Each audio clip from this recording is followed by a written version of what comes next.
Hi, and welcome to another episode of Crossing Borders. Today, we have Nigel Waterton with us with Arcules. Hello, how you doing, Stephanie? Great, thanks for joining today. So, why don't you give a little background, introduce yourself so people know who you are and why I asked you to join this episode. Sure. As you can tell by my accent, I'm originally from the UK. I was born in London. Came to America now 23 years ago, this last August. And I've worked and lived my entire career here in North America in Seattle, Washington, hence the background. But I think I've finally figured out the American accent. So how do you think it sounds? Is it okay? It doesn't sound so British. Okay. But I think you need to work on maybe having like a specific one, maybe a Southern or I'm not sure what a Seattle accent works on, but I think it will work. Yeah, I think you're right. I don't think Seattleites have an accent. So maybe if I throw in the occasional y'all every now and again, will that work? That's perfect. Yes. All right. Cool. Yeah. So you've been in the US for 21 years now. Kind of, how different is it doing business, of course, being British, living in the UK versus being British, living in the US? What are some of the cultural differences? I mean, kind of enlighten us on how different we are. People always tell me, it's so much different in England than it is in North America, and it's 23 years here. And I think the differences are more mental than actual physical changes. Having to adapt different attitudes and how I would talk. Again, when I first came to America, my accent actually was, believe it or not, was a little thicker. It was a little bit more of a London thick accent. So I would spend a lot of my time kind of slowing down and making sure I spoke clearly. Because at first I thought most Americans were deaf because I'd say something and they go, "What?" And do I speak louder or, anyway, I finally figured out that I just needed to enunciate more clearly. And we use, as odd as it sounds, English, we use different words to describe things. So it was the changing of the language, the changing of the thinking, being able to kind of translate in my head from one language to another, yet we were still speaking English. It was kind of unique and odd. And so when I now do speak back to colleagues in Europe and around the globe, I have to think culturally about what my words mean. And that's an interesting experience because you have to do it really. If you don't do it as a kind of a preparation, you have to kind of do it on the fly. So I found that when we are having those conversations, it's a lot more of a storytelling and understanding their story, which allows me then to inverse the story back to them. So differences from Europe or differences from the UK to America, again, subtle. Language is everything, though. I completely agree, because especially in Asia, you can offend people with things you say and not realize it. But I've had the same thing here, where I've had some Swedish colleagues say things. I'm like, "Oh, you can't say that." Yeah, like that's offensive, and those are things that you definitely need to be aware of when you're meeting with potential clients and just doing everyday business. I've definitely found that people from Europe are far more direct. They will tell you what their opinion is. They will give it to you clean. I have not experienced necessarily the same propensity for directness in North America. Most people want to not offend. They don't want to overstep. They don't want to offend. What they want to do is they want to accommodate. America is very much a yes society.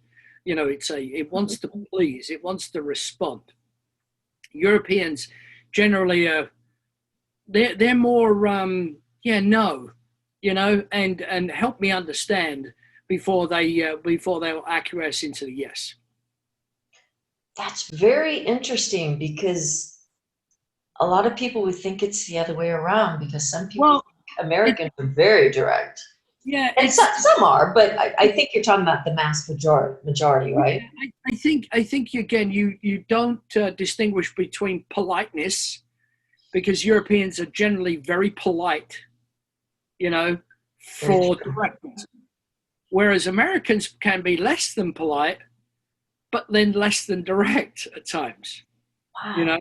And I think also it depends where you are. I mean, we're in North America.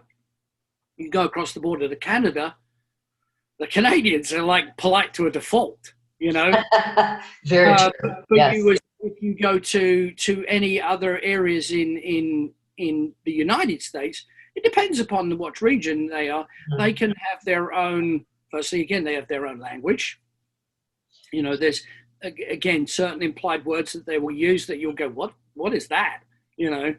And so again, it's you've got to listen actively, okay, and you've got to get past some of the maybe preconceived biases that you might have about how people are, and react to that. That's very interesting. I had a call with someone from the Netherlands last week, and the Dutch are very direct. And Yeah, before he said something to me, he said, "Well, I'm Dutch. I'm direct." I was like, "Of yeah. course, I like that." Right? Yeah, I'm Dutch. I'm direct. It's the same, actually. I mean, you live in Sweden, and the Swedes and the Danes, they are renowned for being direct. Not impolite, definitely polite, but just want to be direct. And they don't necessarily like the what I call the subvocal subtleties. You know, Americans play a lot of subvocal subtleties when they're, especially if like it's negotiating or otherwise. Danes are like Danes and Swedes and the Brits and the Dutch, French. I think the Belgian, the people from Belgium are kind of somewhere squished in the middle of that, but they tend to tell you very clearly what their expectations are. Yeah, And me personally, I like that because it doesn't leave any room for misinterpretation. And I and agree. and that kind of comes back to the language aspect of business, because if you have misinterpretation of a language or a word or an application of a sentence, then you will actually be miles apart very, very quickly. Mhm. You're thinking one thing and they're thinking something completely different, but you both think you're on the same sheet of music and you're not. That's true. In being from different countries, you do have to establish that rapport before Yeah, you can do real business. I yeah, completely agree. Yeah. So now with Arcules, it's North American based out of Irvine, California, yeah. and you guys started there, and now you're expanding to Europe and Asia, correct? Yep. Yeah, we just hired up a gentleman in Europe, actually out of Copenhagen, and we are constantly discussing with our Canon colleagues back in Japan exactly how we expand into APAC, and we're additionally looking at the Latin American marketplace, and each one of them has an amazing cultural implication of how you conduct business, and again how you conduct it, not how you converse. Um, and there's like this tempo and nuance and cadence that you have to learn for every region and every country around that, Mhm. let alone the language. So the complexities of international business, is at some point, it sometimes can be wildly different, but very similar. And I know that sounds like an oxymoron, but again, everybody everybody wants to go in the same direction, but they've got different paths of how to get there. We find that definitely in North America as well. If you were working with a group of folks in New York City versus some folks in California, they're again culturally, regionally, they're going to go at it in a different way. So we've had to learn all those different kind of mechanisms for conducting our business and becoming an international company. with international support. We're having to kind of take our playbook as the kind of the baseline for us, and modify it for an EMEA marketplace or an AMEA marketplace or an APAC marketplace or South American marketplace. Again, just subtle little things, let alone all the process and procedures that you need for, importation, taxation, all the various different taxes and business codes, licensing in these areas, the privacy, issues that are coming about. They're all getting slightly different. And each country, even inside of Europe with the European Union, which Brexit has kind of thrown a bit of a wrench into the works there. But the European Union for a long time had one kind of set of standards until each country decided to create their own set of standards. So even in Europe, that is supposed to be the epitome of, a linear business model, each country is different. And it's kind of like in North America, each state has its own way of doing things. Yet business is still supposed to be business.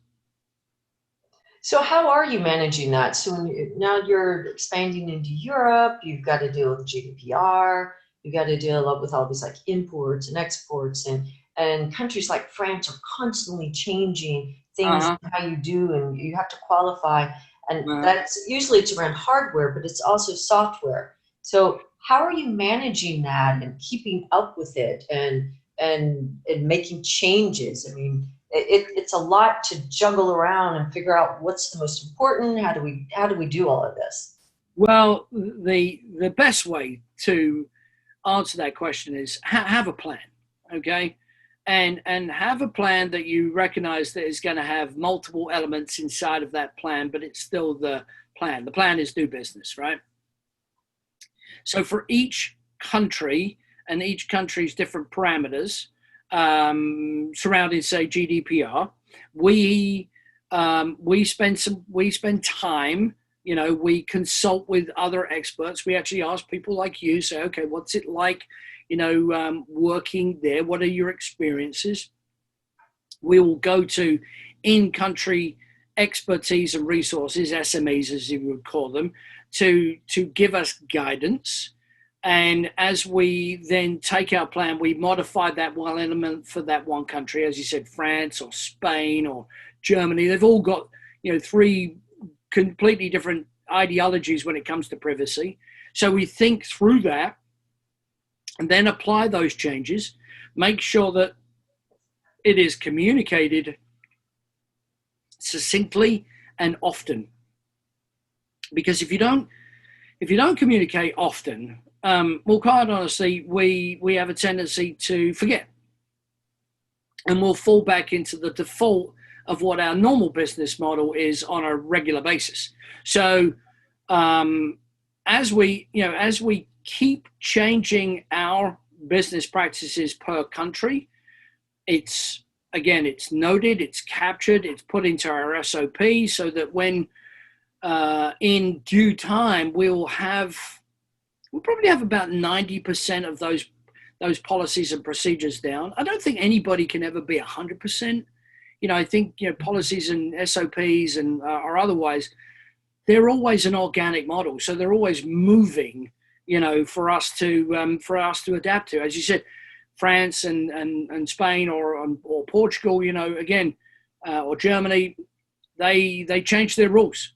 So we need to be constantly tracking that and constantly making sure that we're updating our understanding of those rules, check and verify to make sure that we do understand what it is. There's nothing worse than making an assumption and completely getting it wrong, in business in other European countries. That can be expensive, that can be costly. Mm-hmm. And this is very much a measure twice, cut once kind of philosophy.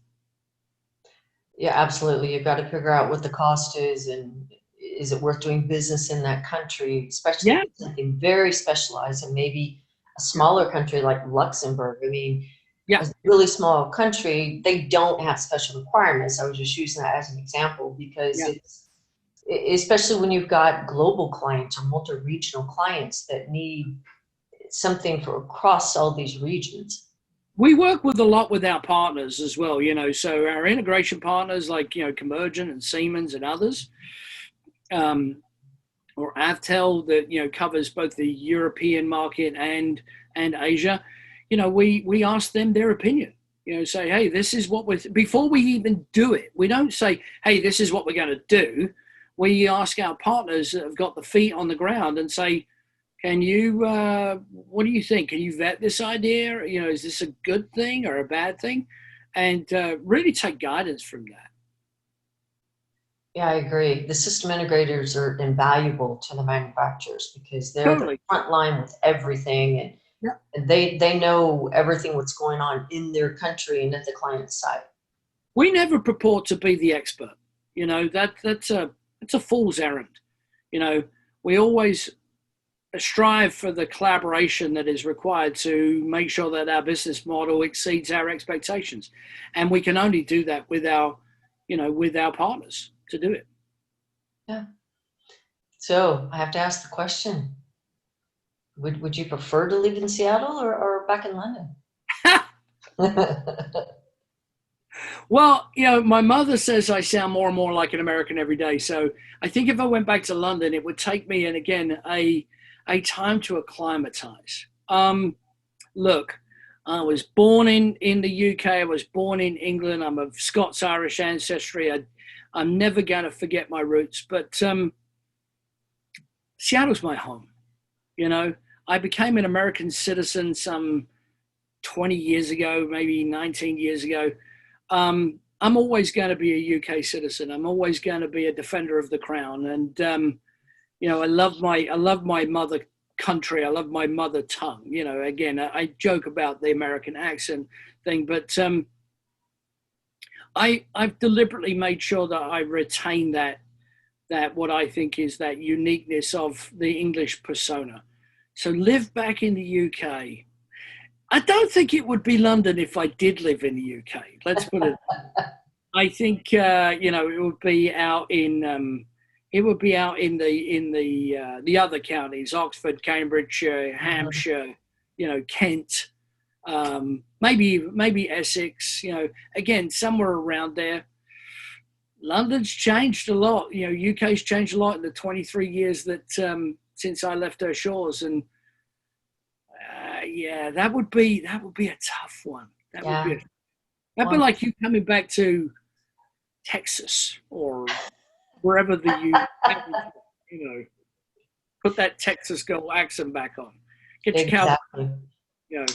Well, just remember this, Nigel, as my father always told me, I don't have an accent, you do. Yeah, it's funny. I said that to somebody the other day and they went, huh? Oh yeah, I guess. Everyone else does. Yeah. This has been fantastic information and insightful. Do you have anything else to add that the masses would like to learn from you? It's always my kind of key takeaway from every opportunity. There is a learning experience. Never be afraid to get it wrong, to get it right. The secrets of success I've always defined is really comes from hard work, and be prepared to make those mistakes. It's okay, to make mistakes.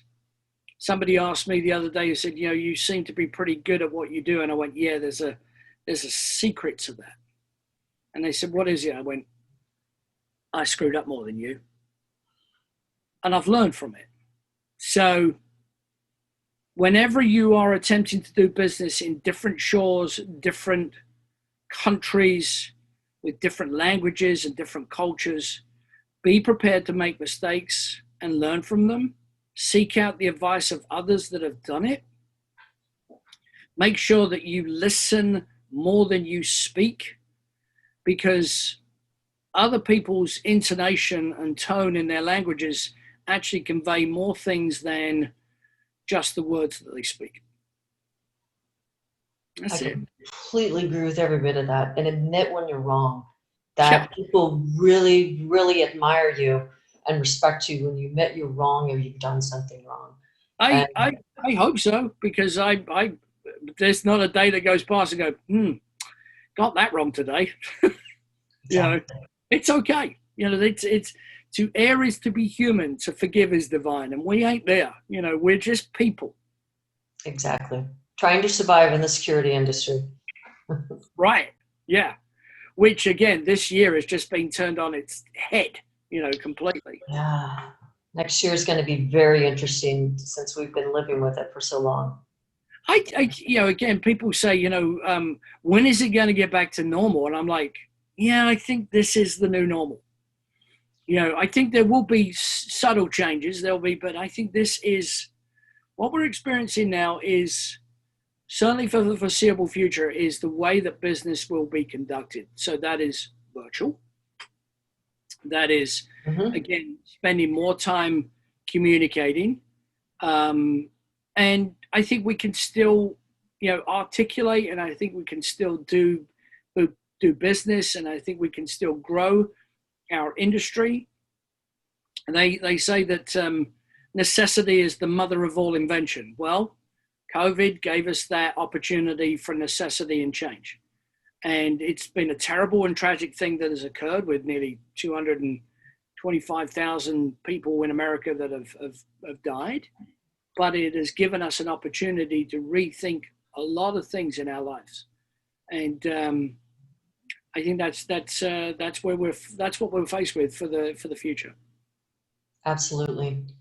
Well, thank you so much for joining me today, and stay safe out there. Yeah, I've really enjoyed it, Stephanie. You take care too, and again, be safe on your travels, because I know that you're in an airplane a little bit more than I am at the moment. Only twice to the UK, but it's take precautions as always. Thanks, Absolutely. Nigel. Take care. Bye.